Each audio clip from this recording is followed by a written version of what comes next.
जड़ भरत के ज्ञानपूर्ण वचनों को सुनकर राजा रहुगण बोले, हे ज्ञान के भंडार, आपको मैं सहस्त्रों बार नमन करता हूँ। आपने लोक कल्याण हेतु तन धारण किया है। हे महाराज, आपने गूढ़ ज्ञान का उपदेश मुझे प्रदान किया।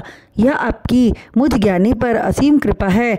किंतु दुख की बात यह है कि आपके द्वारा दिए गए ज्ञान को मैं पूर्ण रूप से समझ न पाया, अतः कृपा करके सरल विधि से समझाइए।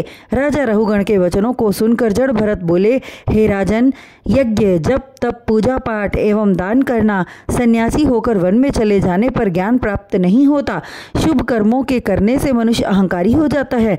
उसके मन में ऐसी भावना उत्पन्न हो जाती है कि मेरे समान अन्य कोई धर्मात्मा नहीं है।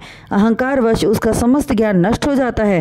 साधु संतों की संगति से ज्ञान प्राप्त होता है, किंतु भगवत कृपा के बिना महात्माओं का दर्शन होना दुष्कर होता है।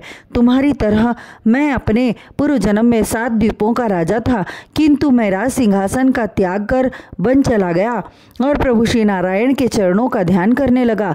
किंतु तुम अभी तक राजमद में डूबे हुए हो, इसी कारण अन्य जीवों पर दया नहीं करते। अपनी ज्ञान दृष्टि से देखोगे तो तुम्हें मालूम होगा कि सृष्टिकर्ता के हाथों से बनाए गए सभी प्राणी समान हैं।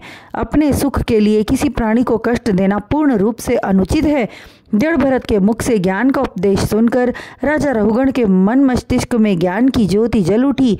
क्षमा याचना करते हुए बोले, हे महात्मा, कृपा कर आप मुझ पर क्रोध न करें। यह सुनकर जड़ भरत बोले, हे राजन, हम सन्यासी लोग क्रोध नहीं किया करते। हमारा स्वभाव क्षमाशील होता है।